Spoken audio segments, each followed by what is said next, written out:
જી નમસ્કાર, હું TR Jadav TR એજ્યુકેશનમાં ફરીથી એક નવા વિડીયોમાં તમારું સ્વાગત છે. મિત્રો, આજે એક નવી ખુશ ખબર લાવ્યો છું તમારા માટે.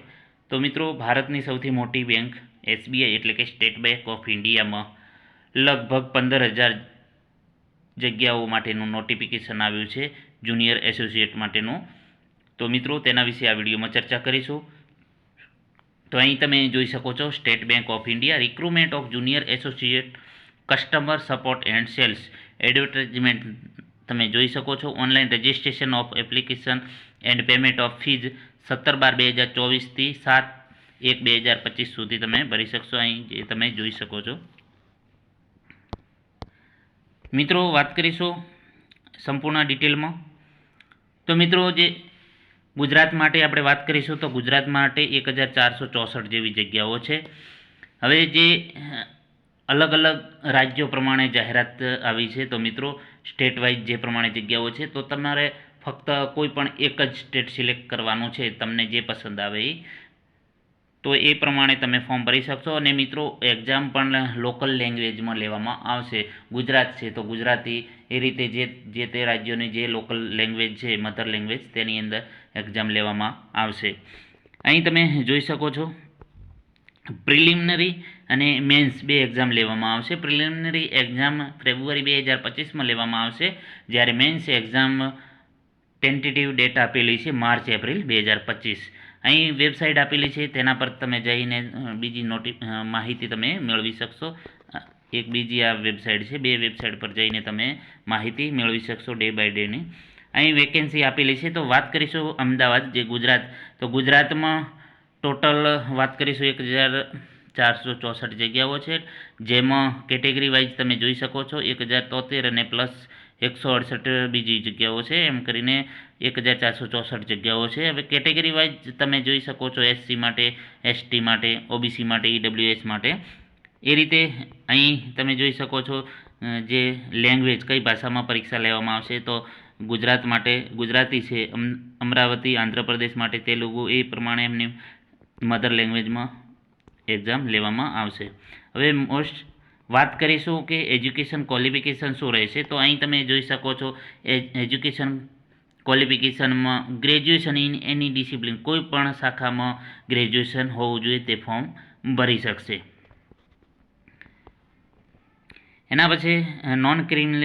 તો vacancy reserve for OBC category are available to OBC candidate belonging to non criminal layer. Candidate belong to OBC category but coming in ceremony layers are not entitled for any relaxation reservation available to OBC category. They should indicate their category as general or general.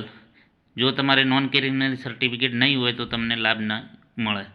હવે એના પછી વાત કરીશું મિત્રો, જે ઉંમર કેટલી હોવી જોઈએ. તો એલિજિબિલિટી ક્રાઇટેરિયા એજ લિમિટ, તો એજ 1/4/2024ના હિસાબે તો તમારી ઉંમર 20 વર્ષથી નાની ના હોવી જોઈએ અને 28 વર્ષથી વધુ ન હોવી જોઈએ 1/4/2024ના હિસાબે. જેમાં તમે કેટેગરી વાઇઝ અનામતની કેટેગરી વાઇઝ અહીં એજ રિલેક્શન આપેલું છે. એસસી એસટી માટે 5 વર્ષ છે, ઓબીસી માટે 3 વર્ષ છે, પીડબ્લ્યુડી માટે જનરલ ઓબીસી માટે 10 વર્ષ છે, અને પીડબ્લ્યુડી એસસી એસટી માટે 15 વર્ષ છે, પીડબ્લ્યુબીડી ઓબીસી માટે 13 વર્ષ છે. એક્સ સર્વિસમેન માટે તમે જોઈ શકો છો, વિડો જે વિધવાઓ છે, divorcees women and women's judicial separated from their husband who are not remarried, તો એમના માટે 7 વર્ષ છે. 40 વર્ષ એસસી એસટી ઓબીસી માટે. ટ્રેઇન્ડ એપ્રેન્ટિસ ઓફ એસબીઆઈ, એમના માટે પણ ઉંમરની છૂટછાટ આપેલી છે, જે તમે અહીં જોઈ શકો છો. એના પછી વાત કરીશું એક્ઝામ સિલેક્શન પ્રોસેસ કઈ રીતની છે. તો the selection process will consist of 1 લાઇન test, preliminary and mains exam. 1 લાઇન ટેસ્ટ હશે, જેમાં પ્રિલિમિનરી હશે, પ્રથમ પ્રાઇમરી એક્ઝામ હશે અને બીજી મેન્સ એક્ઝામ હશે. જેમાં ફેઝ 1 પ્રિલિમિનરી એક્ઝામિનેશન માટેનો સિલેબસ તમે જોઈ શકો છો. 1 અવર માટેનો 1 કલાક માટેનો ટેસ્ટ હશે, 100 માર્ક્સ હશે. અહીં તમે જોઈ શકો છો, ઇંગ્લિશ લેંગ્વેજ જે ઇંગ્લિશમાં છે 30 માર્ક્સનો છે અને 30 ક્વેશ્ચન હશે, 20 મિનિટ માટે આપેલું છે. ન્યુમેરિકલ એબિલિટી રિઝનિંગ જે 35-35નો હશે, તો ટોટલ 70નો. જે લેંગ્વેજ ગુજરાતી છે, રિઝનિંગ અને ન્યુમેરિકલ માટે એક કલાકનું પેપર હશે. જે આ પ્રિલિમિનરી એક્ઝામ પ્રિલિમિનરી પાસ કરશે, જેમાં 1/4 માર્ક્સ નેગેટિવ પણ છે મિત્રો. અને એક્સપ્રોમેટલી 10 time the number of vacancy, જે વેકેન્સી એના 10 ગણા બોલાવવામાં આવશે જે મેઇન્સ એક્ઝામ માટે. મેઇન્સ એક્ઝામની વાત કરીશું તો મેઇન એક્ઝામ્સમાં અહીં સિલેબસ આપેલો છે. જનરલ ફાઇનાન્સ અવેરનેસ, જે મીડિયમ ગુજરાતી રહેશે.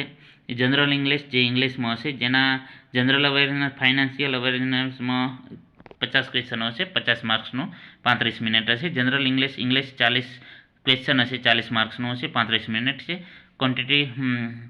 ક્વોન્ટિટેટિવ એપ્ટિટ્યૂડ હશે, 50 ક્વેશ્ચન હશે, 50 માર્ક્સનું. Reasoning ability and computer aptitude, જે ગુજરાતી લેંગ્વેજમાં હશે, જે 50 ક્વેશ્ચન હશે ને 60 માર્ક્સનું હશે, 45 મિનિટ. ટોટલ 190 ક્વેશ્ચન હશે, 200 માર્ક્સ હશે, 2 કલાક ને 40 મિનિટ હશે. આમાં પણ મિત્રો નેગેટિવ માર્કિંગ છે. Successful completion operation apprenticeship training refers to passing the skill education test and obtention of joint national apprenticeship certificate jointly issued by SBI. એના પછી વાત કરીશું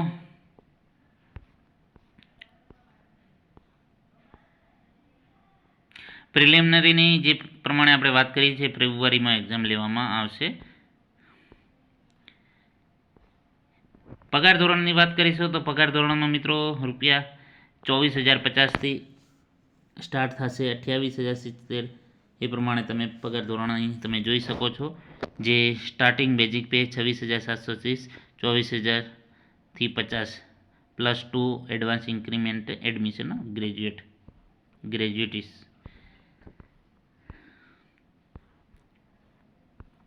એના પછી એપ્લિકેશન ફીની વાત કરીશું તો SC ST PWD માટે ભરવાની નથી, અને જનરલ OBC EWS માટે ₹750 ફી ભરવાની છે. હવે હાઉ ટુ એપ્લાય, કઈ રીતે એપ્લાય કરવાનું છે? Candidate can apply on the no other mode of application will be acceptable. Online form ભરવાનું છે, તે અહીં વેબસાઇટ આપેલી છે, તે પર જઈને તમારે ઓનલાઈન એપ્લિકેશન કરવાનું રહેશે. રિક્રુટમેન્ટ ઓફ જુનિયર એસોસિએટ 2024 જે ઓપ્શન આપેલો છે તેના પર ઓનલાઈન એપ્લિકેશન કરવાનું રહેશે, જે વેબસાઇટ છે. તો મિત્રો આ જે જુનિયર એસોસિએટની ભરતી આવી છે તેના વિશે માહિતી મેળવી. જો વિડીયો પસંદ આવે તો લાઇક કરજો, શેર કરજો, અને મિત્રો ચેનલને સબસ્ક્રાઈબ કરવાનું ન ભૂલતા. Thank you for watching this video.